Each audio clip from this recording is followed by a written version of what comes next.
Hello.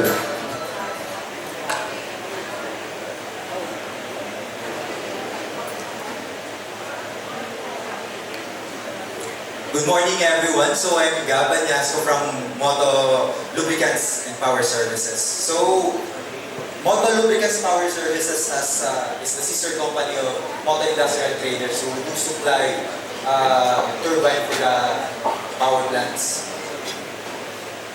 So we do cater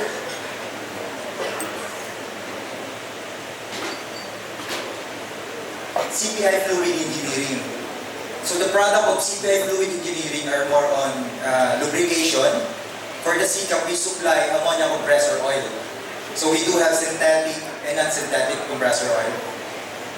So it was owned by Berkshire Hathaway, then from Lubrisol to Industrial Formulated Fluid CPI, then the Philippine distributor is Moto Lubricants and Power Services. So I'll make it fast kasi alam mo gutom na tayo. So we do have office in Makati and BGC. We do have also in Bacolod, Cebu, Cagayan de Oro, then Davao. Then our newly open office is in Korea.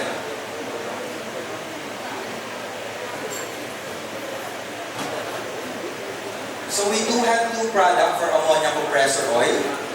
We have SMC, which is the mineral base, then we have the synthetic base, which is for 600 series. So yung core point niya,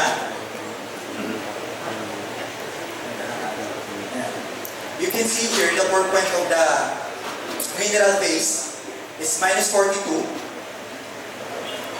and the core point for the synthetic base is 56, minus 56 to minus 60. So they are both food grade.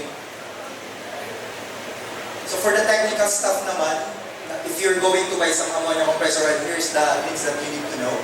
Dapat cleaner operation, low volatility, low carryover, low pour point, cost saving, then longer oil life. So here's a comparison from mineral to synthetic.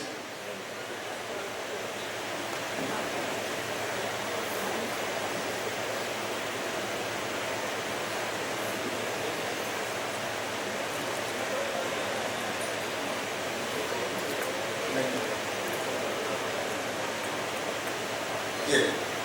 So for the mineral, usually the pour point is minus 35 to minus 49. Then for the synthetic is minus 56 to minus 60. So the mineral base as a mineral base oil, then the synthetic base as a polyalpha olefin base oil. So the change oil interval for mineral is 4 to 8 months. For the 4600 series is 2 years or more. So if you're going to buy our oil,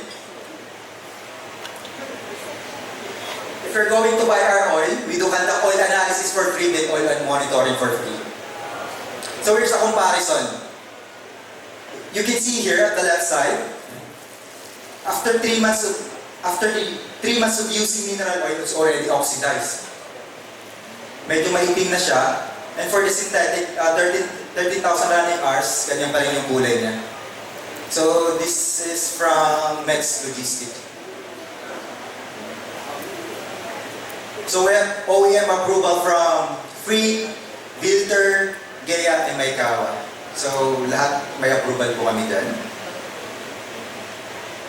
Then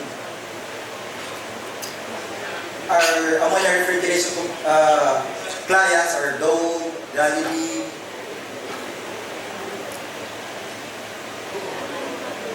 KFC, Pilmico, Sanfra, Genosi, Fast, Pepsi, Nets, and Lubea. So our after-sales service is we do have a free oil monitoring, then free oil analysis. So what is the advantage of free oil analysis? So here's an example. Instead of preventive maintenance, we do condition-based. So for example, you're changing your oil every 8 months.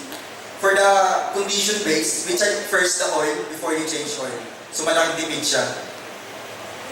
So advantage pa niya, you can see here, may mga metal content siya na pwede ma-detect. So if ever we detect some metal contents in your compressor, ibig sabihin may wear metals na dun sa compressor nyo, may nasisira na sa loob. So this is from METS also. They've been using our oil for almost 2.5 years. So before they're using the mineral base, they change it every 8 months. Now, for 2.5 years, they haven't changed their oil yet. So here is an example of cost analysis. So every 2 years, you can change your oil using 4600, for example, is every 2 years, isang beses nyo i-change oil.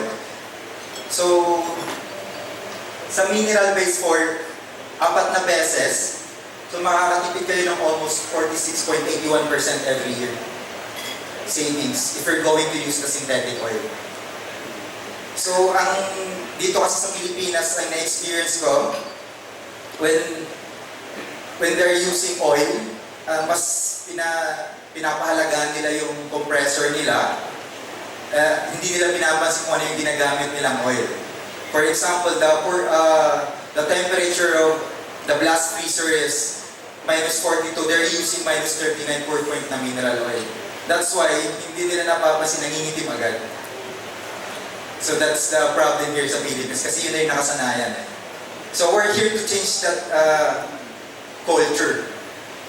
So dito makikita nyo kung gaano kalaking matitipid ng company nyo just using synthetic. Even though it's pricey compared to mineral because it's synthetic, but yung downtime, the labor cost, mas napakalaking tipid niya. So that ends my presentation. If you're going to if you like to visit Argold, then you have some question about technical stuff sa oil, Argold is beside Danfoss. That's it. Thank you everyone.